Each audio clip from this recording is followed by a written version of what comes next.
Muito bem, eu sou o pastor Lorildo Costa.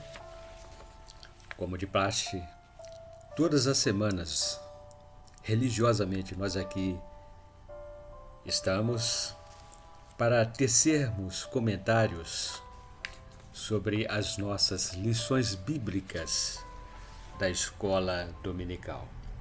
Nós pertencemos à Igreja Assembleia de Deus, Ministério Missão Europa no Brasil. E o nosso presidente é o pastor e apóstolo José Antônio de Castro. Este é o nosso manual de estudos deste trimestre, Ebenezer Dominical.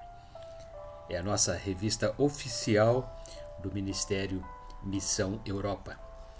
E as lições deste trimestre, todas elas giram em torno da temática As Parábolas de Jesus.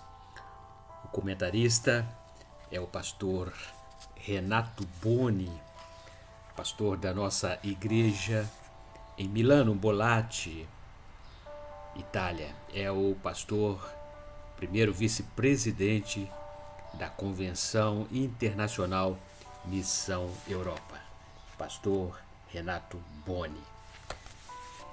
Antes de nós darmos prosseguimentos, queremos apresentar-lhes o nosso último lançamento, Pneumatologia. É um estudo sistemático sobre doutrinas do Espírito Santo, a terceira pessoa da Trindade. Aqui nós comentamos sobre dons espirituais, símbolos do Espírito Santo, nomes do Espírito Santo e muito mais. São 160 páginas de estudos para acrescer o nosso conhecimento com entendimento sobre a pessoa do Espírito Santo. É uma edição da Líteres, editora Líteres. Vocês poderão encontrá-lo no site da editora Líteres ou então em qualquer um dos nossos endereços de nossas igrejas. Também temos um novo lançamento, Revista do Obreiro. E a temática desta revista é O Obreiro Aprovado. É uma revista que nasceu para explanar estudos, palavras pastorais. Temos aqui comentários de todos os nossos pastores de nossas igrejas aqui no Brasil e alguns dos nossos pastores da grande Europa. E as reportagens de capa, tempos trabalhosos ou difíceis, é um estudo e comentário do nosso presidente apóstolo José Antônio de Castro. Também uma entrevista com o nosso pastor Renato Boni, pastor da nossa igreja em Milano, na Itália. E uma reportagem sobre a procedência natalina, a origem do Natal. E nós pesquisamos, estamos lançando um livro, que já está no prelo, chama-se Etnicismo Babilônico, que trata exatamente destas festas pagãs que sorrateiramente foram introduzidas nas maiores e maioria das igrejas evangélicas do Brasil. Procedência natalina tem origem na Babilônia, origem pagã. Então adquira a nossa revista, Revista do Obreiro, apenas R$20. E a nossa lição de hoje, a lição número 4, lição de 28 de julho do ano de 2024, tem por título A Parábola do Grão de Mostarda e do Fermento. Evangelho de Jesus Cristo, segundo escreveu Mateus, capítulo 13, versículos 31 e 32, é o texto base do nosso texto áureo. Diz assim: outra parábola lhes propôs, dizendo: o reino dos céus é semelhante ao grão de mostarda que o homem, pegando nele, semeou no seu campo, o qual é realmente a menor de todas as sementes, mas, crescendo, é a maior das plantas e faz-se uma árvore, de sorte que vêm as aves do céu e se aninham nos seus ramos. Verdade aplicada. Jesus, ao contar essas duas parábolas, quis deixar impresso na mente de seus ouvintes que o reino de Deus não tem eficácia baseado em aparências e proposições terrenas, mas sim em poder sobrenatural. E os objetivos específicos desta quarta lição são os seguintes: ressaltar o fato de que Deus usa pequenas coisas para fazer grandes obras.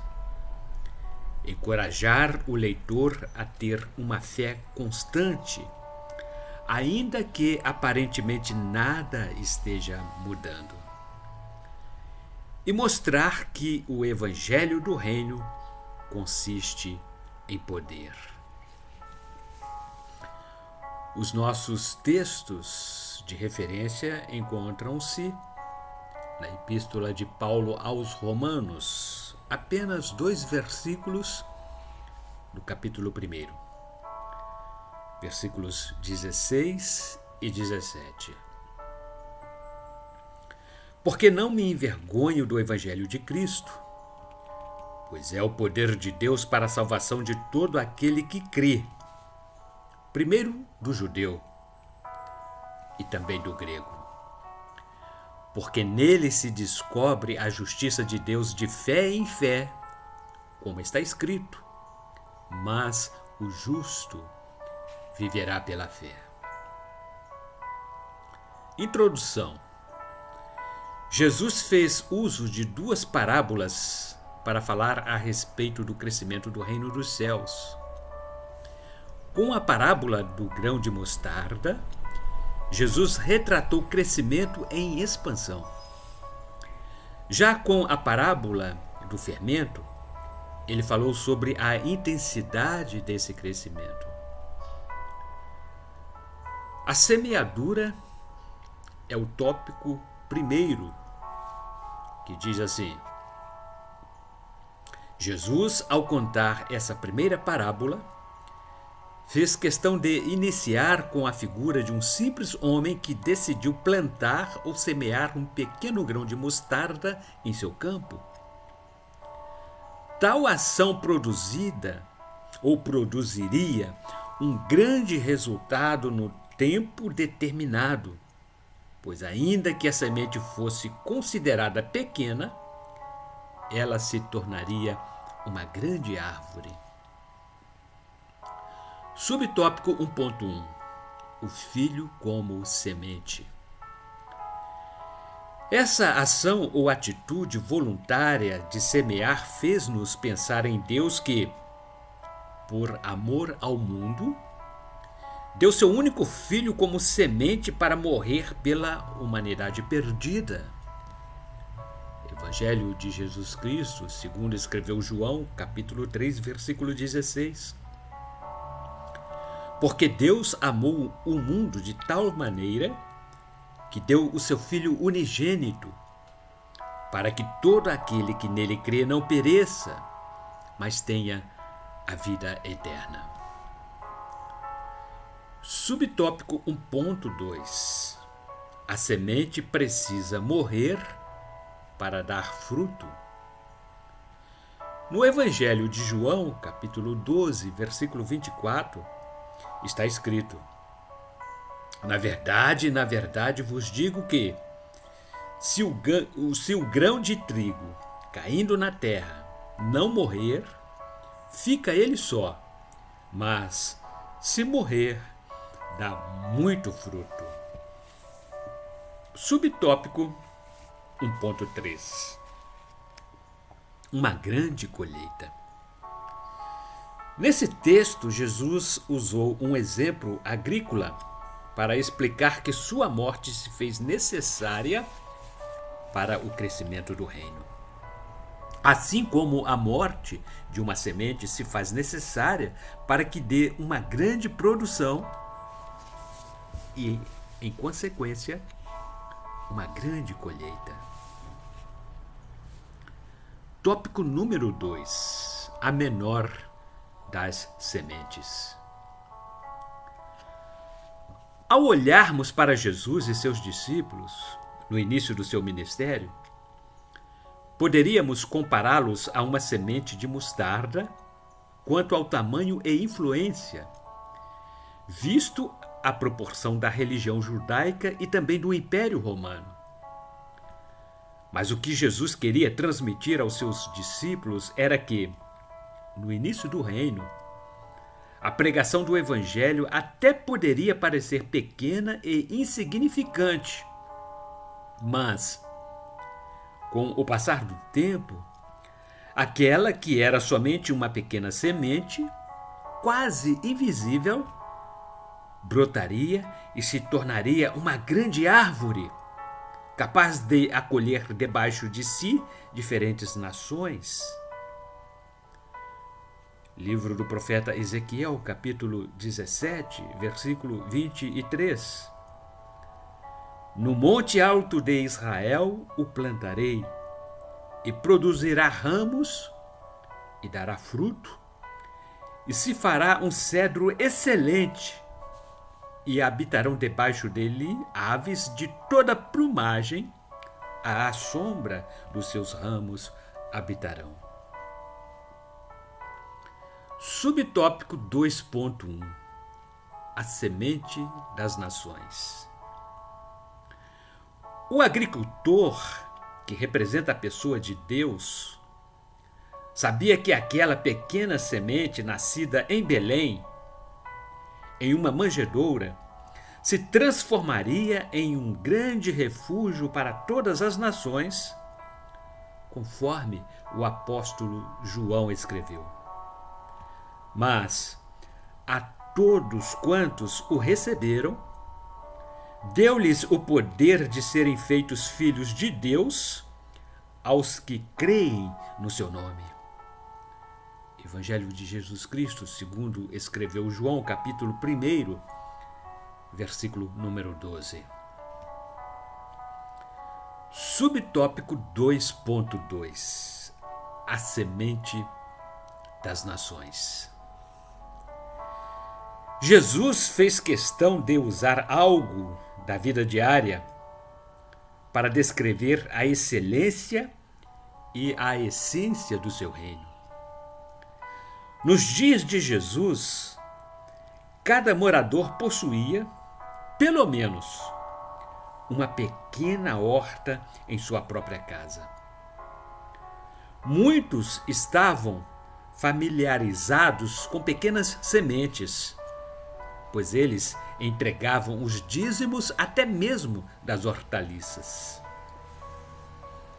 Evangelho de Jesus Cristo, segundo escreveu Mateus capítulo 23, versículo 23, diz: Ai de vós, escribas e fariseus, hipócritas, pois que dizimais a hortelã, o endro e o cominho, e desprezais o mais importante da lei, o juízo, a misericórdia e a fé. Deveis, porém, fazer estas coisas e não omitir aquelas. Subtópico 2.3. Uma importante lição para os dias de hoje.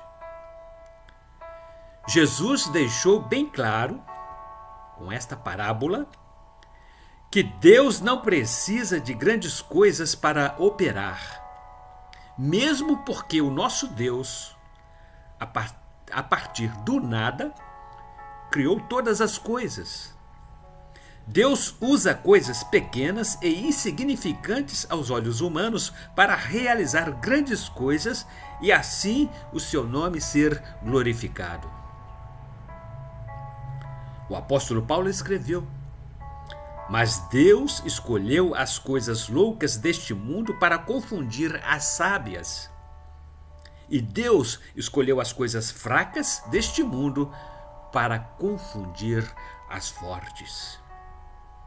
Epístola 1 Coríntios, capítulo 1, versículo número 27. Jesus, ao falar sobre a fé, disse: Evangelho de Jesus Cristo, segundo escreveu Mateus, capítulo 17, versículo número 20. E Jesus lhes disse: por causa de vossa incredulidade, porque em verdade vos digo que, se tiverdes fé como um grão de mostarda, direis a este monte: passa daqui para acolá, e há de passar, e nada vos será impossível. Tópico número 3. A semente, o maior milagre. Assim como a fé, como um grão de mostarda, é suficiente para operar milagres, também a semente semeada se tornou um dos maiores, se não o maior milagre de todos os tempos. O simples evangelho pregado pelo jovem carpinteiro, filho de José e Maria, se tornou maior que todo o Império Romano, maior que os reinos terrenos, causando impacto e resistindo ao tempo. Guerras, perseguições e podendo ser visto e admirado pelo mundo inteiro, até por aqueles que se recusaram a aceitá-lo. Essa semente é poderosa e se encontra na vida de todo aquele que se rendeu a Jesus Cristo. Ela é o resultado do novo nascimento e o poder que opera em todo cristão. Essa semente não permite que o cristão viva na prática do pecado, como escreveu o apóstolo João. Qualquer que é nascido de Deus não comete pecado, porque a sua semente permanece nele, e não pode pecar, porque é nascido de Deus. Epístola 1 João, capítulo 3, versículo número 9. Subtópico 3.1. A semente disseminada em todo o mundo. O reino de Deus ainda não alcançou o seu ápice. Ele está em constante crescimento e desenvolvimento. O próprio Deus é quem dá força aos seus para que essa boa semente continue sendo semeada. Existem milhares de pessoas que nunca ouviram sequer falar de Jesus. Muitas outras apenas ouviram, mas nunca tiveram uma experiência real com ele. A promessa de Jesus, em Mateus capítulo 24, versículo 14, é que este evangelho do reino será pregado em todo o mundo, em testemunho a todas as nações, e então virá o fim. Ainda que pareça pequeno e insignificante para muitos, essa sementinha não voltará vazia. Subtópico 3.2. O fermento. Outra parábola lhes disse: o reino dos céus é semelhante ao fermento que uma mulher toma e introduz em 3 medidas de farinha até que tudo esteja levedado. Evangelho de Jesus Cristo, segundo escreveu Mateus capítulo 13, versículo número 33. Se na parábola do grão de mostarda Jesus usou um exemplo de impacto visual, na parábola do fermento Jesus quis usar algo muito diferente, isso é, a ação invisível do fermento. Em outro passo, Jesus usou o fermento para ilustrar a doutrina nociva dos fariseus e saduceus. Evangelho de Jesus Cristo, segundo escreveu Mateus capítulo 16, versículo 6, diz: E Jesus disse-lhes: Adverti e acautelai-vos do fermento dos fariseus e saduceus. Já aqui, Jesus usou o fermento por causa do seu poder oculto. Após ser misturado na farinha, o fermento se espalha por toda a massa, não podendo mais ser retirado e nem visto, provocando um crescimento rápido e expansivo. Se por um lado o fermento fica invisível, por outro lado, seu efeito pode ser visto por todos. Essa ação representa o poder invisível do Espírito Santo de Deus na igreja, que pode ser visto através dos muitos milagres e prodígios manifestados por Deus através do poder da sua presença. Subtópico 3.3. O reino consiste em poder.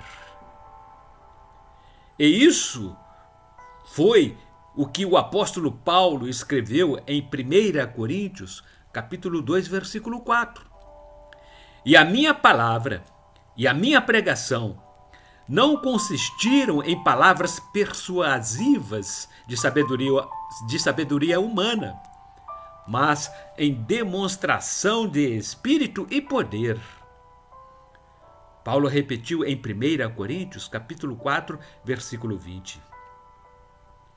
Porque o reino de Deus não consiste em palavras, mas em poder.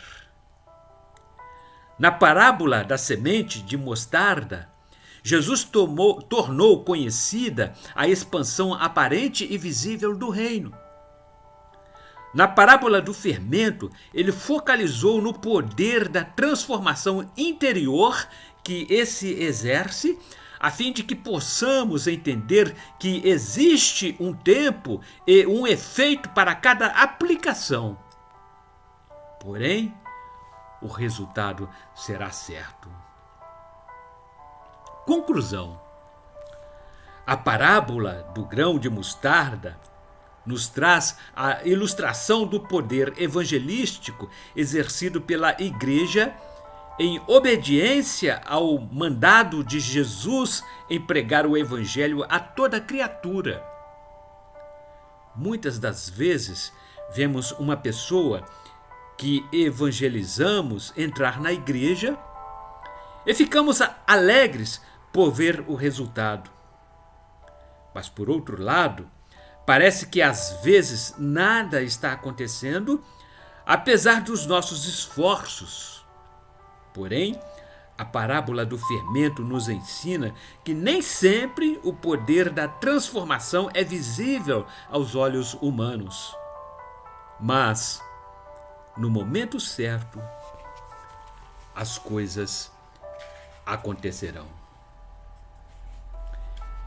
E no próximo domingo, o primeiro domingo do mês de agosto, nós aqui, se Deus disser que sim, retornaremos e traremos para vocês os comentários da lição número 5, que terá por temática a parábola do tesouro escondido e da pérola. Este é o nosso manual de estudos da Escola Bíblica Dominical. Ebenezer Dominical é a nossa revista da Escola Bíblica Dominical. O nosso comentarista é o pastor Renato Boni e a temática destas lições são as parábolas de Jesus. Ainda restam pouquíssimas unidades, apenas R$17.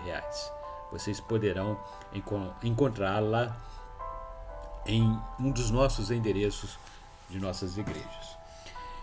E reforçando o nosso anúncio no princípio, Revista do Obreiro, e por temática Obreiro Aprovado. Temos aqui estudos, comentários de todos os pastores de nossas igrejas aqui no Brasil e também de pastores de nossas igrejas na grande Europa, como Itália, Portugal, etc. Revista do Obreiro, apenas R$20. Também em nossas igrejas vocês poderão adquiri-la. E o nosso livro, nosso lançamento, Pneumatologia, é um estudo sistemático sobre a pessoa maravilhosa do Espírito Santo. O Espírito Santo veio ocupar o lugar de Jesus Cristo aqui na terra. Jesus foi assunto ao céu, ele diz que foi ao Pai preparar lugar para aqueles que o receberam como único e suficiente Salvador, mas que ele não nos deixaria órfãos, porque ele enviaria um outro Consolador, o Espírito Santo. E isto foi feito. Vivemos a plenitude do Espírito Santo nesses últimos dias. E vale a pena ter intimidade e conhecimento com esta pessoa maravilhosa. Pneumatologia é um estudo sistemático que trata das doutrinas do Espírito Santo. Pneumatologia foi publicado pela Líteres Editora.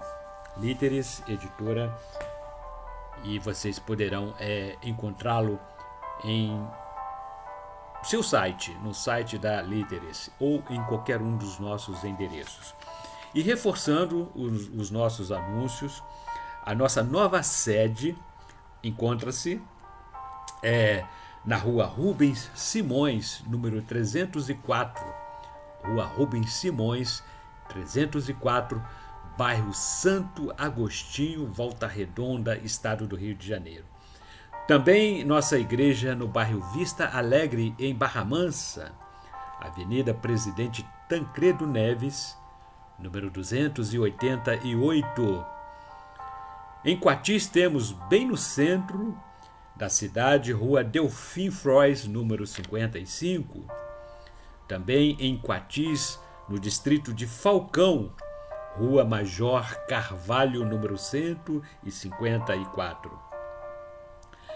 Porto Real, município de Porto Real, bairro Freitas Soares, Rua 9, número 164, bem em frente ao CRAS, na entrada da cidade.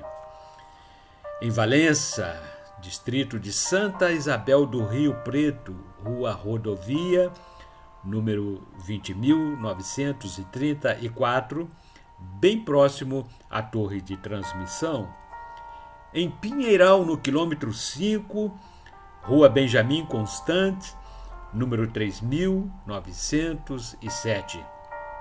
Temos ainda no estado de Minas Gerais, no centro de Santa Rita de Jacutinga, Rua Governador Valadares, número 350, bem em frente à Praça da Estação. E em Caratinga, Minas Gerais, também Minas Gerais, bairro Esperança, Rua Coronel Antônio Saturnino, número 194. Estes são os endereços de nossas igrejas. Também traremos brevemente nossos novos endereços no estado de Mato Grosso do Sul e estado do Paraná. Já temos nossas igrejas funcionando nesses dois estados. Até o próximo domingo, se Deus permitir, aqui retornaremos para comentarmos a 5ª lição da nossa escola bíblica dominical. Que Deus, em Cristo Jesus, através da pessoa do Espírito Santo, a todos abençoe de forma abundante. Até lá.